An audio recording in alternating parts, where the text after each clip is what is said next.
Jason Walker here, Walker Tea Review, where we are plucking the leaves of flavor and enjoying every cup. We have a tea for you that is from Harney. It is a oolong tea. We're going to be going through our tasting ceremony. So if preparing tea, loose leaf tea, is new to you, this is the place to come and learn a few useful tips.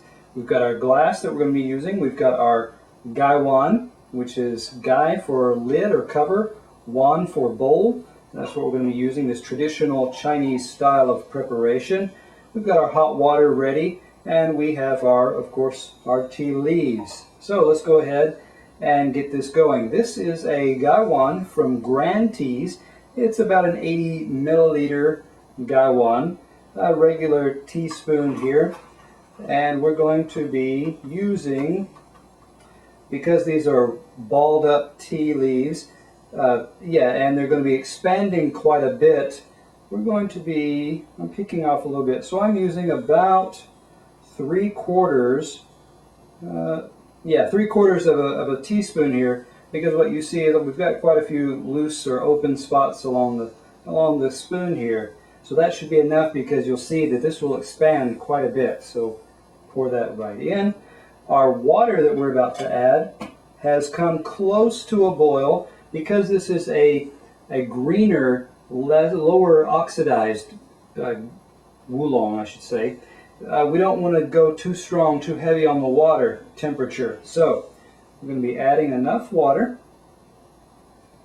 so that when we put our lid on, it will come over the top of the lid ever so slightly and make a seal. That wasn't quite enough, so we're going to add a little bit more. There we go. And cap that. Yes, now we have a little water coming up around the sides, makes a seal. And we're going to set our water down out of the way now so that we don't bump into it. But this gives us a little bit of time to introduce and talk about our tea. Again, this is from Harney Teas. This is the HarneyLiShan oolong. Li meaning pear, so this is Pear Mountain. It's in Taiwan. You'll be able to see a map with a little bit of introduction to where is HarneyLiShan as far as in Taiwan. What else? Oh, we're going to talk about a 4-ounce size. Costs or runs for $40 on Harney's website. And one of the things you'll note, you may think, "Whoa, that's pretty steep for a volume of tea like this." And so you may be tempted to get a larger amount to cut the cost per ounce or per cup. Now, to do that, of course, you want to be able to preserve your teas. You want to be able to make sure that you've locked in, or that you are able to protect your teas, that there's no light that's affecting the teas, that the air temperature stays fairly stable, especially humidity. You don't want your tea, your average kitchen is like 6-8% humidity. A tea will be preserved best if it stays around 3-4%. So some tea experts will advise you to put your tea in the refrigerator or the freezer, as long as you can keep it in a canister so that moisture isn't, and especially aromas aren't traveling in and out. Make sure it's airtight and dry. Those are the two issues you mostly want to be concerned with. So, because this is a tea tasting, we're also going to be looking at the aspects of the tea so that you can make notes on the tea. You can learn about the tea as we go along. We want to look at the dry leaf to do that. Now, to look at dry leaf, you're going to be looking at color, shape, aroma. So you may want to make a few notes, jot them down quite quickly, because if you stay too long, you've steeped longer than I have, and you're going to come out with a slightly different tasting cup of tea. If you're ready to move on, though, some of the things you're going to notice is, first, you want to get a good smell, because you've just taken the lid off. Now, when I take a whiff of this, one of the things you'll notice is this is quite floral. I'm getting things like hyacinth. Yes, I do get a kind of a pear smell or aroma in there as well. But I'm also getting, what was it? Let me make sure I don't forget that. Yeah, there was a light clove, a bit of a spice element to it as well. Sweet kind of clove aspect. So overall, you're getting a nice sweet floral, fruity smell. You are getting leaves that you want to look at. And again, these leaves balled up fairly tightly. This is a rolling process that rolls these leaves up.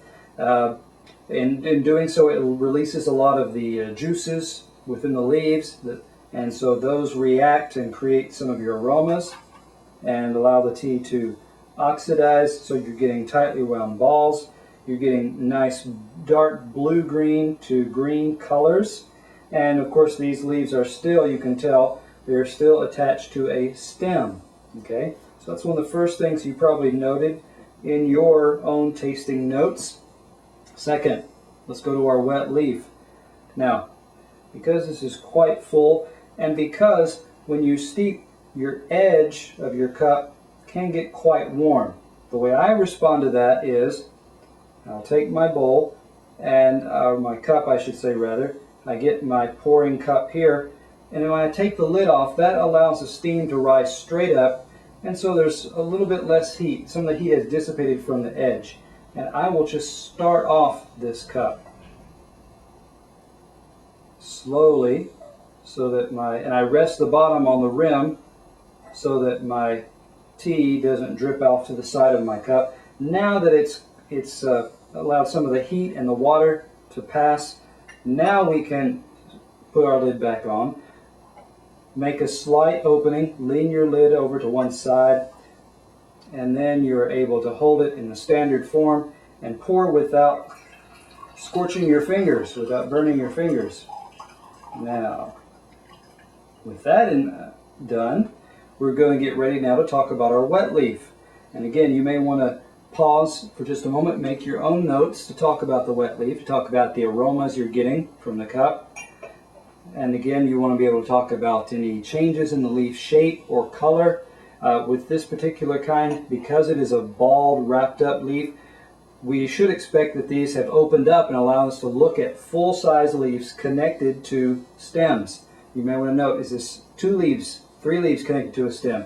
Do you find a tip or a bud connected to the stem as well? So, first, if you are ready to return with us and join, we're going to talk about our smells. Now, you want to be able to be careful as there's a lot of steam still built up in there, but you want to open it up a little bit and start to get some sniffs.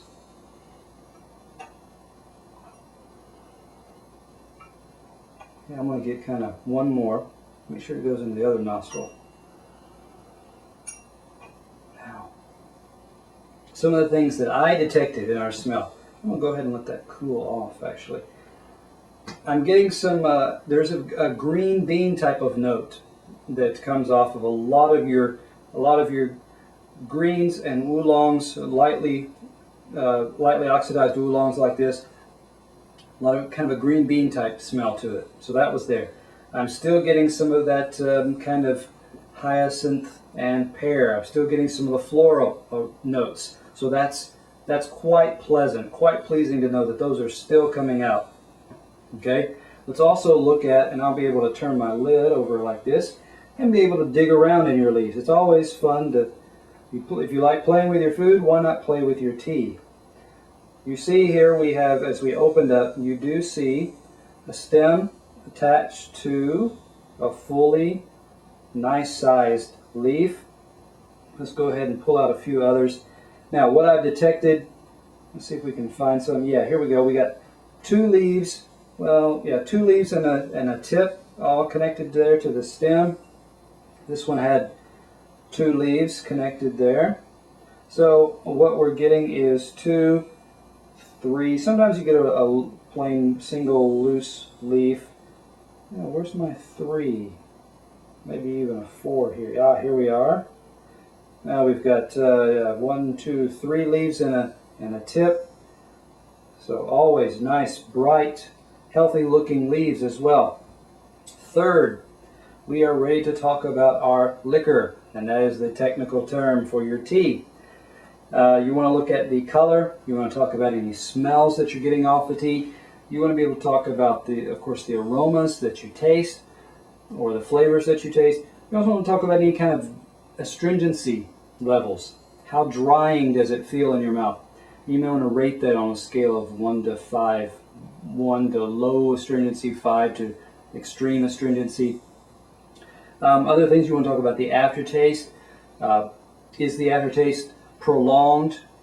How long do you taste it after you swallow? Or is it very brief and fleeting? Is the body full, or does it dissipate into this watery feel? Some teas, lower qualities, will even dissipate to a kind of metallic feel in your mouth. Others is any differences in the aftertaste. Are there any stronger flavors that come out? Perhaps when you taste the tea, you detect some flavors and aromas in your back of your mouth, and then after you swallow, you may find other new tastes that come out. Those are some of the things that you want to be able to note as you're tasting the tea. Also, when you taste the tea, make sure that you slurp. You let the air in, let the aromas interact and get released in the air. Also, roll it around your mouth so that you get the full coating and texture feel over your whole mouth. Also, make sure that it allows you to get all of your taste buds involved in the tasting process. So, if you're ready to join us now and give it a taste, here's what we're going to do, and you're going to be able to see and taste with us.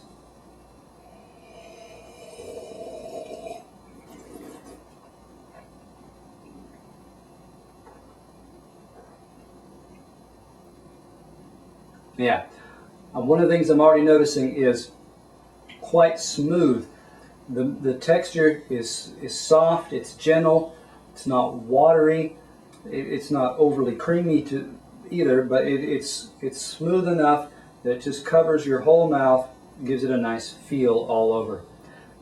Aromas are quite consistent. We're still getting that kind of floral aroma as well, that hyacinth.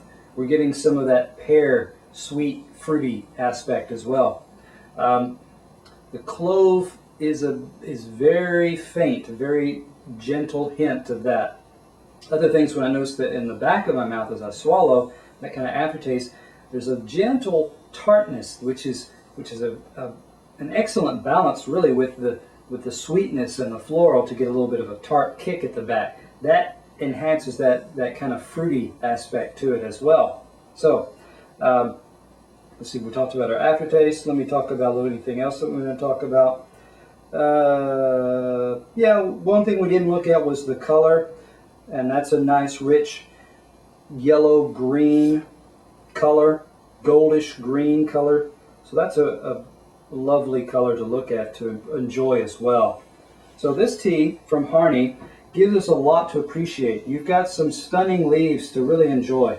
This is why LiShan is one of those 10 teas that I recommend that everyone try, because it does give you, it gives you a spectrum, and it puts a point on the spectrum so that you can kind of compare what do you like. Do you want something more like a LiShan? Do you want something less like a Tieguanin? It kind of helps you to talk about teas and the range and varieties, because there are estimates that say there are 3,000 teas, different teas. You need to have some kind of point of reference in that range to talk more. So, you want to be able to talk more. You want to be able to help others talk more. You want others to give you information so that you can make better choices next time, so that you can find those teas that are a right fit for you. So, in order to do that, you have to bring out your comments, interact with our community. Again, this is Jason Walker. We looked at Harney's LiShan Oolong, and this is Walker Tea Review.